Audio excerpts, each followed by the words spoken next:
Hey everyone, Stegar here and welcome back to Fairview. In today's episode we're going to be working on not one but two cemeteries as well as a small park that contains a water tower, as we need a water tower in the city. The first cemetery is going to be located in amongst a whole lot of houses here, and that will form the first part of this episode. And then we'll move over to working on the water tower, which will be just down the road and also replacing some more houses. And for the final part of the episode, we'll work on the cemetery, which is shown in the thumbnail of this video. And that will be located at the top of the screenshot near the industrial area that we worked on in the first part of episode 16, if you've been around long enough to see that episode. So the first thing I did was delete all these houses to make space for the cemetery and place down a parking lot, and here I used the align rotation tool and move it so that I could get the parking lots exactly aligned to the direction of the road without having to muck around trying to get the angles right and all that. I just discovered that feature recently and was using it here with these cemetery pieces too. These ones are buildings by Nainu, and the paths that I use later in this episode are by Nainu, and the cemetery blocks are by J.R. Sly, and they've been on the workshop since 2016, and here's the pedestrian paths that I'm placing down that are by Nainu. And I also wanted to mention that Prez gave my channel a brief shout out at the end at the start of his latest New Windsor video, as it was the last one, and he was suggesting other autumn series that people should check out, and clearly mine was one of them, and I was thankful for that. And I have seen a few new subscribers come to the channel since that video was premiered, which was like 5 hours ago at the time of recording this video. Hopefully you guys enjoy this series. We're sort of basing it loosely off the northeast of like the east coast of America, but I'm just kind of doing my own thing as well, as I feel like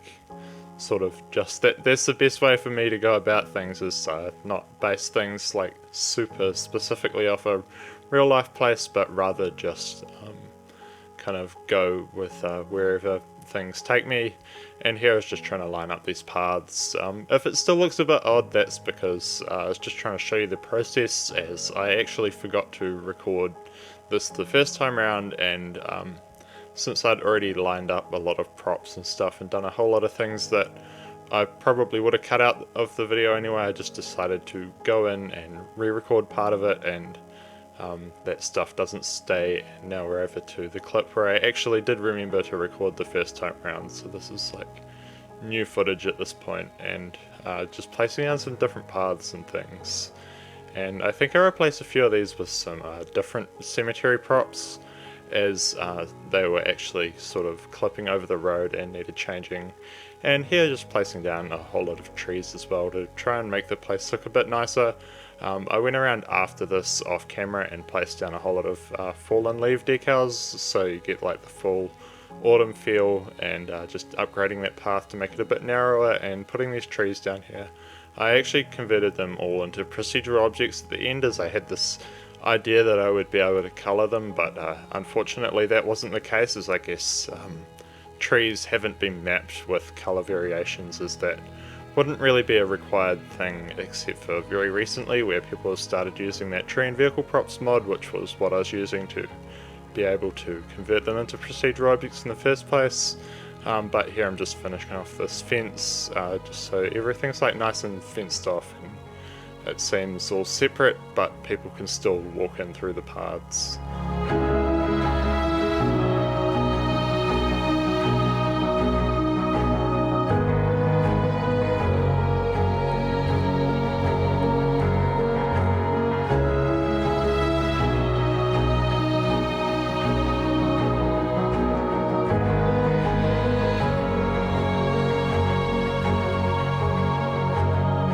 So with the cemetery finished, we're now moving over to working on the water tower, which will just be in place of these few houses here. The water tower I'm using is an updated version of one by Fishbus, The original version didn't have a good LOD or something, so someone's decided to update it, and that's what I'm using here. And also just placing down these same paths that I used in the cemetery to form the paths for this park, and recoloring this vanilla fountain with the prop painter mod. Unfortunately, for some reason that I'm not entirely sure of, my prop painter settings aren't saving, so everything just keeps reverting back to their original vanilla colors, which annoys me, and I haven't managed to figure that out yet, as I haven't really looked into the problem that much. But yeah, that's just something that's annoying me, and obviously problem that I'm having, as a lot of people do tend to have problems every now and then with the game. And I also just placed that fence over the back of the playground so that kids are less likely to run out onto the road when they're playing in the playground. But anyway, going back to the topic of water in the city, I decided to place this water tower, as we currently have none. I think I mentioned that in like the overview part of the episode at the beginning, but currently our water towers are hidden somewhere behind a mountain where you can't see them from the city, but I do want things to function properly, so I'm trying to add in a water tower, and in some coming episode, I'm not sure when, I'll try and do a water treatment plant so that we have that service there as well, as we have power, water, but not sewage, so that needs to be provided for the citizens. And here I'm just placing down a whole lot of fallen leaf decals, as this tends to be the thing that I do in my episodes, considering that this city is set in autumn time, and just going along the sides of the roads too. And then I take the smaller version of these and use the prop line tool to kind of make it look like the leaves are piled up alongside the edge of the curb, and just going through and doing that and copying them over. And then we're going to move over to upgrading all the railway lines in the city, as recently the North American Railroads pack by Tim the Terrible came out on the workshop, and I thought that this was the perfect opportunity to upgrade them all, as it's recently come out and I haven't been playing the game for like nearly 2 months before this, so hadn't really had a chance to do that beforehand. And I quite like how they're looking, except that they don't have power lines over top of them, so the trains aren't powered, and currently the trains that I have subscribed to and enabled in the city do have the little things that connect to the catenaries, or whatever you call them, and yeah, that just needs upgrading, but I mean I can do that in my own time, and just going through here and upgrading the other side and over the river and beyond there, but I'm not showing all of it, as I feel like you get the general idea of what I'm doing.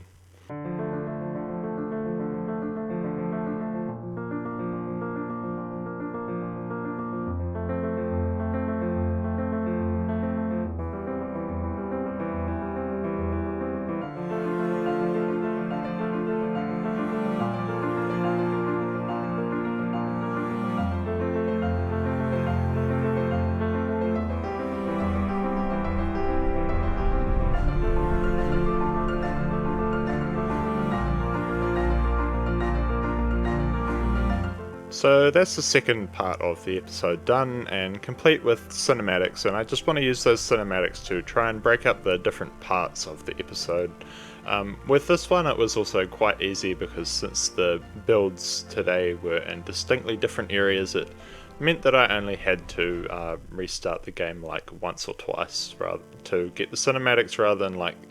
3 or 4 times with a whole lot of different areas that would be next to each other to get those before and after shots. But I think it just shows you a bit of progress throughout the video, as well as we'll have a big one at the end of the video, which in this case doesn't really show you all that much, because the areas are quite far apart and you don't really notice the changes unless you're looking. But anyway, I just wanted to bring that up. And here we're just working on this parking lot, as well as putting down these trees. And here I think I turn off the shadows so I can actually see what I'm doing a lot easier, because the shadows make it hard to see what's on the ground and what's cliff, and I don't really want to put the trees on those cliffs that much, even though it probably doesn't matter since they're relatively hidden by trees and now decals anyway. And just going along and putting all these fallen leaf decals along here too. I wanted to bring this up now, and that is that my channel is 1 year old already, which is crazy to think. And over that time I've amassed 200 subscribers or so. I mean, it's slightly higher now, but on the anniversary of my channel we're at 201, I think, and that happened just before I released the bus ride video through the city, and it's been nice to see more and more people commenting on my videos, obviously them gaining more likes with more people watching them, and yeah, just also the general subscriber count going up and engagement going up too, which is a good sign. Clearly people are enjoying my stuff enough to subscribe, obviously, and yeah, it's just good to see, as my early videos were not that great, both in terms of commentary, editing, and you know, my detailing. I started somewhere and have improved from there, and it kind of tells a story in itself, watching back to the earlier episodes where I had no clue what I was doing, and in the first like 2 or 3 episodes this wasn't even planned to be an autumn city, so there you go. And I kind of had to really work quite hard to change the whole entire city to be set in the autumn, based off my decision in episode 3 to use autumn trees. I mean, I could have gone the other way and decided to remove the autumn trees instead of replacing all the other trees with autumn trees, but I chose to go for the autumn trees option and turn this into an autumn series, and I think that just gives a lot more opportunity to do detailing in terms of the fallen leaf decals, and also you get some really sort of photorealistic shots, especially in the next episode, which I'm currently in the process of recording, but that probably won't be out for potentially up to a month, as I'm going back to my parents' place for 2 weeks, and in that time won't be able to record, and have decided not to try editing or anything, and I probably won't even have that video recorded even by the time I'm ready to go, which is like a few days after recording this audio. Anyway, here I'm just placing down like fence props and things to fence off the cemetery, and using procedural objects here to slightly scale down the fences so that they fit into the space. That was kind of one of those iterative processes where you'd scale it down a little bit and it wouldn't quite fit, or it'd be too small, and then you had to scale it up a little bit, but it worked out in the end. And here I'm just placing down a whole lot of cemetery props. I think in this episode we used about 3,000 props between this cemetery and just some of the other decals and things around the place, which is quite a bit considering that in the whole series up to this point I'd only used like 10,000 props across 22 episodes, which probably averages like 400 an episode or something, and in one episode I managed to use like 2,000 or 3,000, so that's quite significant. But then again, this build is a bit irregular in the term that we're making a massive cemetery with a whole lot of props, and I mean I also cut out a lot of the footage of me placing those props after this point, as I felt like it got pretty repetitive, and just decided to show mainly the trees and stuff. And here I'm placing down these decals, and I think some of these I colour with the prop painter mod, but as I mentioned before, I'm having issues with that mod at the moment, not saving the colour changes, so unfortunately the colour changes don't get saved, and in the cinematics it just appears like the normal fallen leaf decals like you see right here before I get around to changing them, which I think I do like right now on this end one, and just going around and changing those for no real effect because it didn't really happen. And yeah, just working alongside this river, I wanted to keep a little bit of space behind that railway line. And you also see there that the fence is a bit like messed up in terms of the angles and things. I haven't really worked out how to fix that yet, to be honest, so it does appear in the end of the episode. I'll probably come up with some better decision as to how to integrate that into the supports for the railway line later, when I actually get back to building in the game. And here I was just removing some of the gravestones, as I felt like in this area could potentially be where it's still currently getting filled up with deceased bodies and stuff, so you wouldn't have it full and there'd be a bit of space. And Here I was using procedural objects and the tree and vehicles prop mod to allow me to convert them to props, which could then be converted to procedural objects, and then using procedural objects to scale them down to a smaller size to kind of create this covered walkway just with trees and things. And it looks quite nice under here, as you can like see me just having a quick look around and then lining them up. But I think, yeah, we place down a few decals